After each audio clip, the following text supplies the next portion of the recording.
They didn't have to talk about this.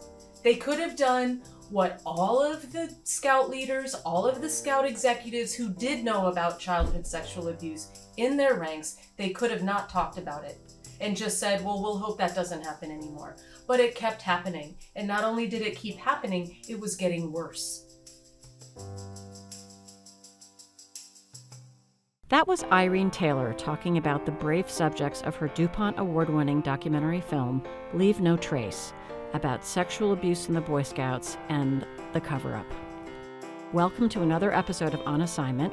My name is Abby Wright. I run the Professional Prizes program at Columbia Journalism School. I am joined in the booth, as always, by my friend and colleague, Lisa R. Cohen.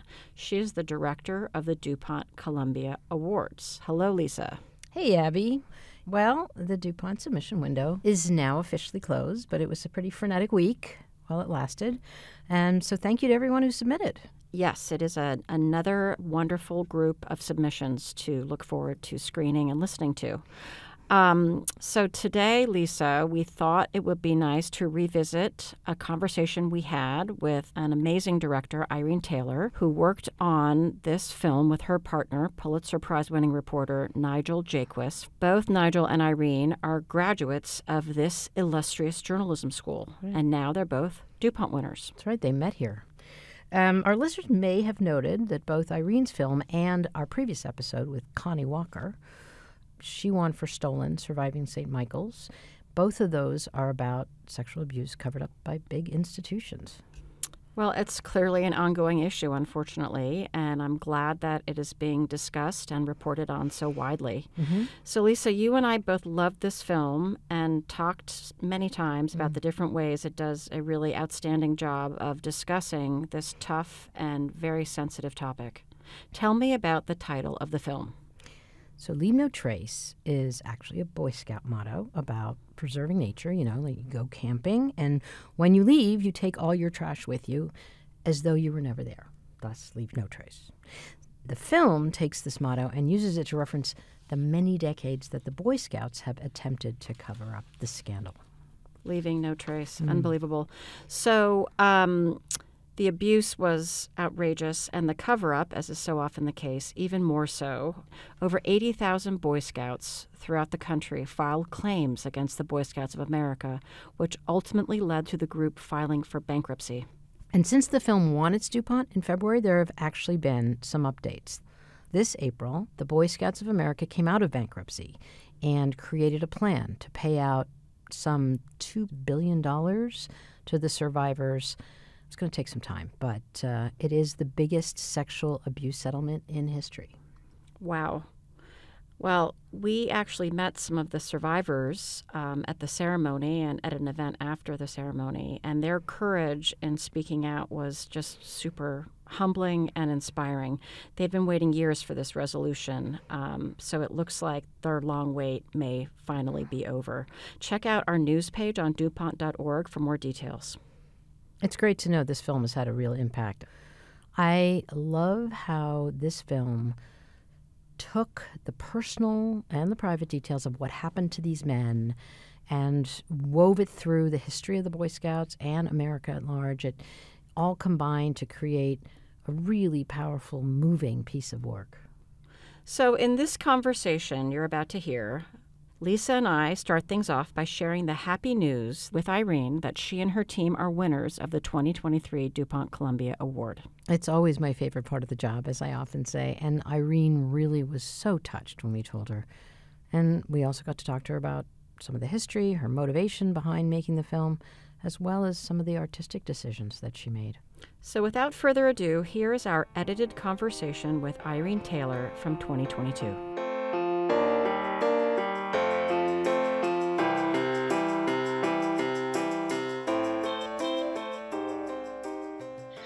Well, so we have a little bit of news, and that is that Leave No Trace has won a 2023 DuPont-Columbia Award. Wow. Thank you for recognizing what Nigel and I and my team did. But these men are really the reason this film resonates with so many people. For the people who have not seen the movie, if you could just give us a thumbnail sketch. Leave No Trace, I think, really looks at a centuries-old story, but it's told through the lens of 6 different boys and men. I found men who had been in the Boy Scouts in the 50s and present day and everything in between. And I think it really not only told a story about these men's lives and what they carry with them, but it tells a story about America, because Boy Scouts are quintessentially American. And I think sadly we learned that some of these darker aspects of what went on within the Boy Scouts, you know, they are also part of our American legacy. So it was a very painful film for the men to make with me. And I just moved as carefully as I could through the process. I mean, just their voices alone carry the film. Talk to us about your preparation. How did you get these men to agree to sit down with you to tell their stories? And how do you approach that kind of an interview? So what I bring to the experience of childhood sexual abuse, it's not a personal one. It is one of being a mother. I have 3 sons. 2 of them went through the Scouts program. And I found out that their Scout troop had decades of violations. And together with my partner, Nigel Jaquis, we realized that Oregon was really at the epicenter of this cascade of events that went into that. Sorry, I'm still like reacting to the fact that you just told me we won. I'm having a little trouble. That's okay. Congratulations, by the way. And I'm just so overwhelmed because it's really a big deal for these men. Why is it such a big deal? It is a big deal to these men and these 2 young boys in my film because they didn't have to talk about this. They could have done what all of the Scout leaders, all of the Scout executives who did know about childhood sexual abuse in their ranks, they could have not talked about it and just said, well, we'll hope that doesn't happen anymore. But it kept happening. And not only did it keep happening, it was getting worse. And now we have 82,000 men in the wake of this who are voluntarily saying, we were abused. Well, these men and boys in my film not only said, yes, we were abused, we're one of the 82,000. They said, we're actually going to tell you what happened. And this film is not about getting into the details of exactly what they endured. It's really about understanding what they carry with them. And it's an understanding about how an institution could believe in their image, in their mythology so much that they were blinded to all these things that they knew are wrong.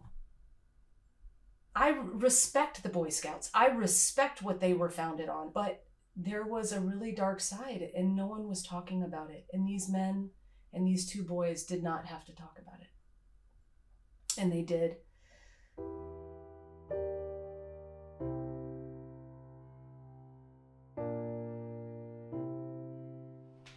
You can die without being killed.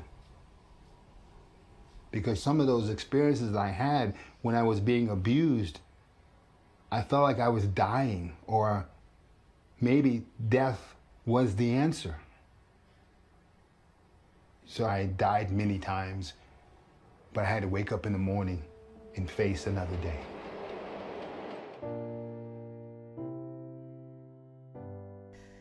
So you asked me how I approached these interviews, and my partner, Nigel Jaquis, and we shared the interviewing. Nigel was a Scout, and I am the mother of Scouts. So I approached my interviews as a community member, as a mother of Boy Scouts, as a volunteer. I think that's the first thing. And the second is I really just tried to leave a lot of space for these men and boys to talk, and I didn't over question them because I'm not sure any of them walked into that interview situation knowing what they were going to tell me.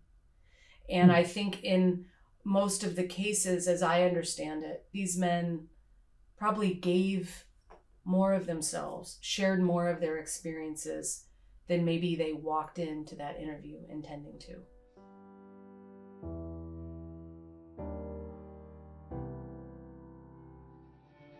My brother was an all-state football player and, you know, big guy. And I remember him telling me the story about his scoutmaster coming into his tent one night, and he just basically said, you know, get off me, and, you know, I don't want anything to do with that. Kind of like, you know, bullied him in a way to, you know, get him off. And that was kind of, it was funny because that was always in my mind. And then we moved here in 8th grade, and Camp Kick the Weenin up the road, I had an experience where, it's funny because I can still smell him. I can still think about his image and who that person was at that point in time. An adult volunteer, you know, did a very similar thing to me. And unlike my brother, I didn't necessarily have the strength or the ability as an 8th grade to, you know, kind of just push him off and say, you know, stop, what are you doing?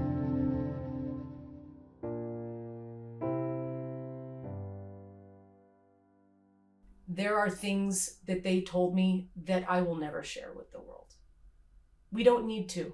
And I think that restraint was really important in this film, particularly for people who may have endured abuse themselves. I think empathy and tone and mood is really what's important here, so that when someone is done watching this film, maybe they will be moved to work through it better themselves, work through it with their family, their friends, their spouse, their partner, their children, right?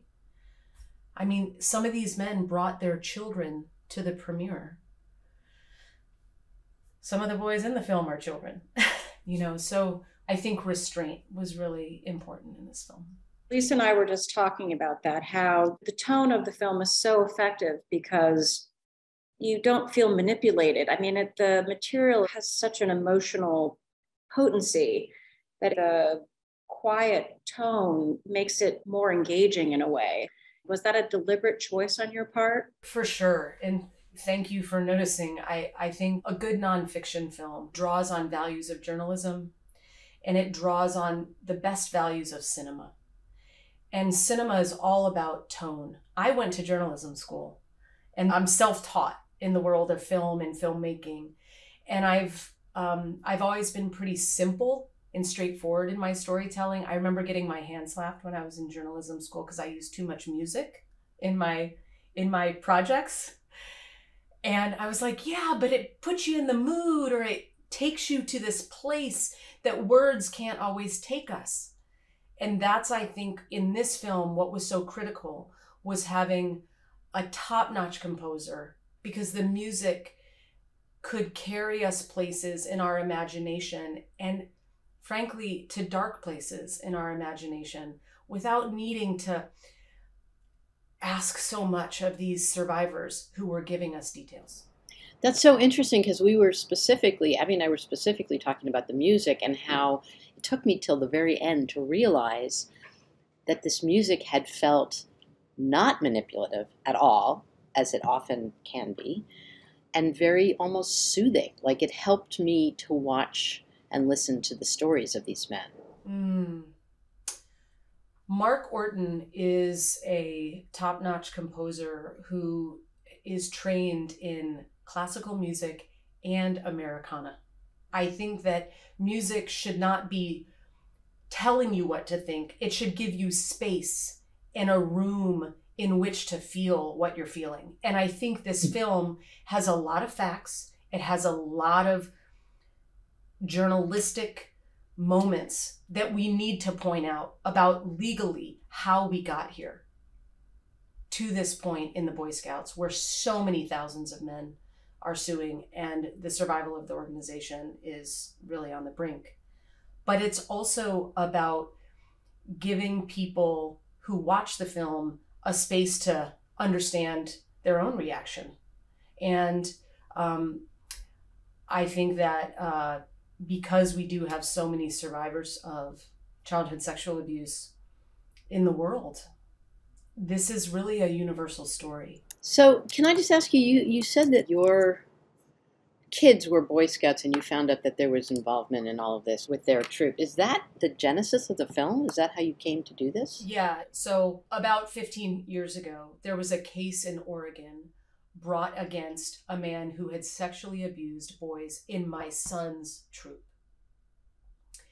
That case was the beginning of the end for the Boy Scouts. The judge sent it to the Supreme Court here in our state, and the Supreme Court decided that the information that they had found through all the depositions, that the prosecuting attorneys had found through all the depositions, really should be public, because it was a roster of people who were, in many cases, still serving in the Boy Scouts.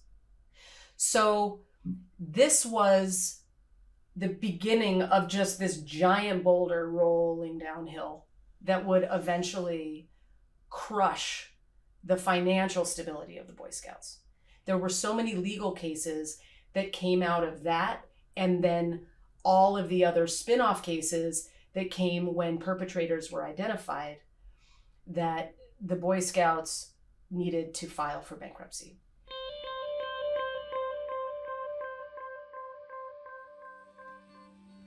It's not just about a financial settlement.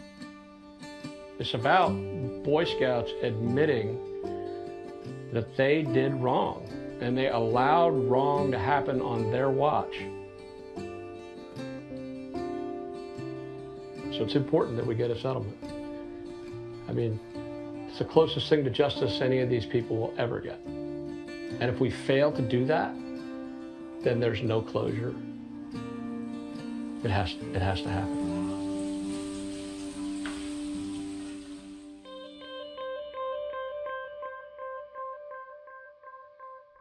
I started this film with zero institutional support. And for the first year, I talked to my partner, Nigel, and we just decided we're doing this. We're moonlighting. We're doing this after our paid jobs. And eventually we had enough material, not so much video material. We had done some interviews, but we had subjects, but most importantly, we had context.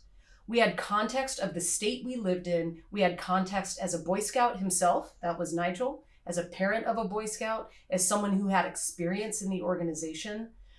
And that gave us a lot of motivation. It gave us credibility. And so we felt emboldened to make the film that was also rooted in integrity of information. It's a magnificent film. It's very important, and it tells a story that allows you to learn so much. The archival is just gorgeous. How hard was it to dig that up? I mean, there's the story of America and the story of the Boy Scouts, so interwoven. I mean, that helps really give context. On my honor, I will do my best to do my duty to God and my country, and to obey the Scout law, to help other people at all times, to keep myself physically strong, mentally awake, and morally straight. Where did you find the footage? So I call our archivist our magic bullet. She is someone who wakes up every morning, just pushes up her sleeves and just digs into the earth of American archive and international archive. But in this case, we really were not only looking for Boy Scout material, but we were looking for evidence of a cultural progression over the 20th century. The America that the Boy Scouts was founded in and the America we're living in now. So fortunately, the Boy Scouts made a lot of films of themselves. That's how the myth was made. The Boy Scouts were in so much of the fabric of not only our society, but of politics. So if you looked up political archives, we found every American president either speaking at the Jamboree or with Boy Scouts. And when we found FDR, oh my God. Scouting has worked. It's based on cooperation. You know what that means? It's based on the spirit of service. And it's going to work. We found 3 or 4 different newsreels because that's how many newsreel cameramen were there when FDR spoke at the Jamboree. You mentioned in the application the Boy Scouts and their role as you were trying to make the film. What were the challenges? How did they impede you in any way? And then how did you finally get them to go on the record? That's a powerful institution that you took on. Yeah.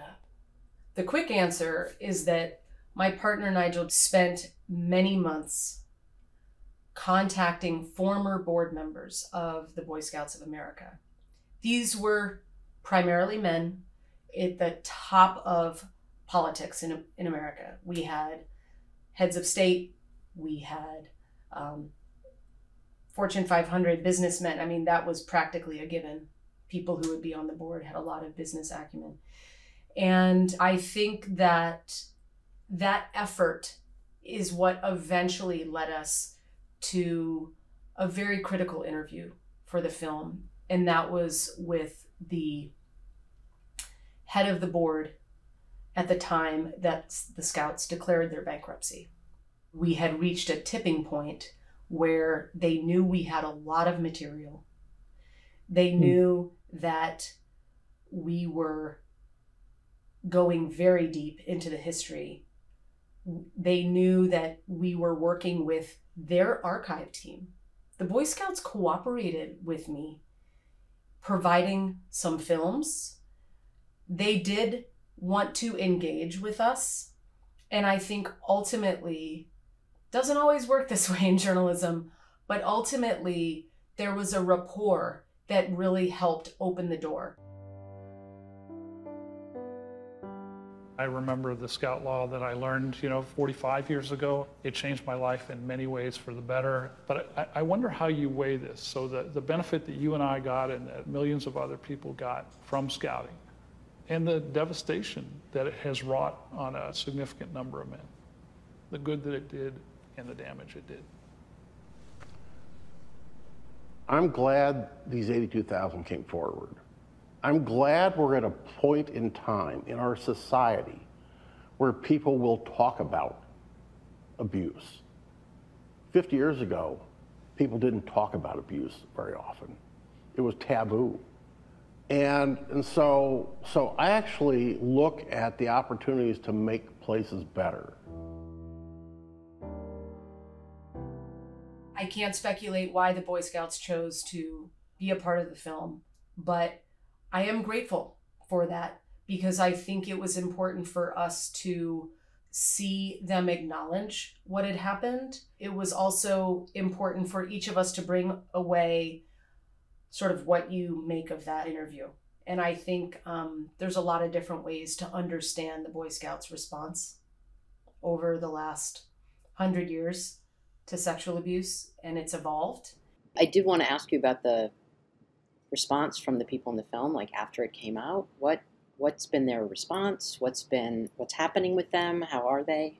And I just want to say, the gentleman's wife who sits in the room when he does his interview, I will just never forget that woman. I don't know how you even approach that, to have her there for the interview, or if that happened by accident or if that was intentional, but that was remarkable. Well, whenever I interview someone, I mean, particularly for this film, I just said, we can talk alone. If you want anyone in the room with you, that's fine. I've interviewed children talk about the death of a parent and the other parent is in the room, or their therapist is in the room, or their brother's in the room playing Legos on the floor. Like whatever makes the person feel comfortable and at home. This film has affected the men and boys in the film in different ways. I was very fortunate early in the project to get a donation to a nonprofit project that I run called the Treehouse Project that specifically would be earmarked for the survivors profiled in this film to help them go from private to public. Or to put it in the words of the film, to go from victim to survivor.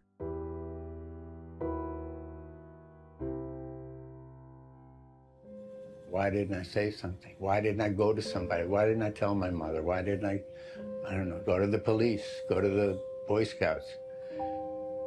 Fear, embarrassment, shame.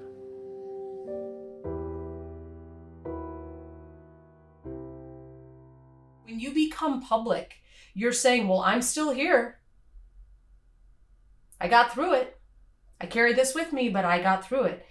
So they have started an advocacy group for survivors, specifically for the Boy Scouts. This is all about giving the men the tools, if they want them, the tools and the resource.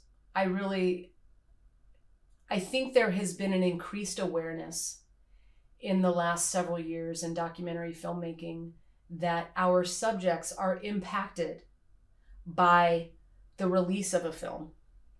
Their lives suddenly are not just there for Irene to hear when we're sitting in a room with a camera rolling and it's very intimate. Suddenly, 5 million people, 8 million people, people in England, people in Australia are watching their experience. I didn't tell them what to do. I just said, this is here. Why don't you guys talk amongst yourselves? We're talking about the men doing a retreat together. These are men that are from 14 to 72. They have a lot to learn from each other. And so they might, we're trying to have one therapist who can work with all of them and together for like a 2-day retreat. But they're leading the way, and that's the most important thing. So I have one more question, which is, you know, the presence of the young person in the film was so critical because it belies the whole narrative of the Boy Scouts. Like, we had a problem, but we don't have a problem anymore. And so how important was that to include somebody who was not a middle-aged man who could talk about something far in the past? And what did you have to do in order to get that part of the film? So there are 2 boys in the film. At the time we filmed with them, one was 18 and his brother, I believe, was 14 at the time. And we met these boys because they were represented by the 2 attorneys in our film who were part of the Supreme Court case. So through these 2 attorneys, I said to them, we know this is happening now. We have to have that in the film. We have to understand that this is still happening now because it is a cautionary tale to parents who are considering where to put their kids today. These 2 brothers were the very first people we interviewed who had been abused in scouting. They were where I had my focus from the beginning, but I knew to really tell the story, I needed the oldest person and I needed the youngest person.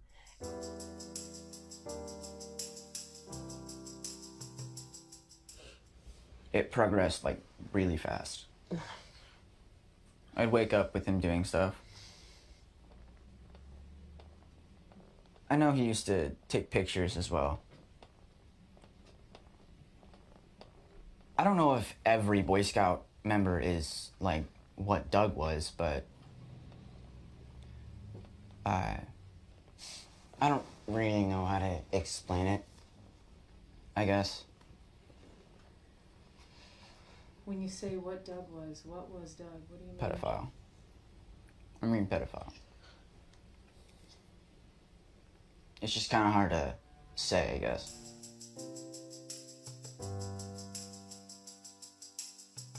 We walked into their home that day knowing that we would film with the 18-year-old, but the 14-year-old was uncertain if he wanted to be a part of it.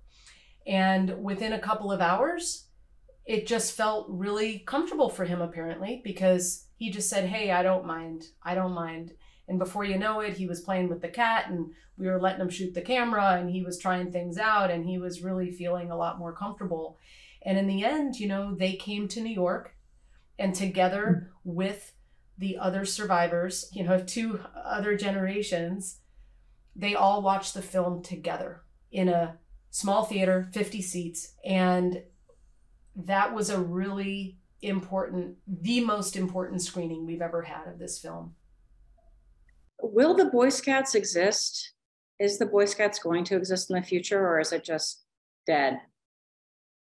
Can it exist? Yeah, I used to think that it was up to the Boy Scouts if they wanted to exist, if they wanted to continue to exist, but we may be beyond that point now.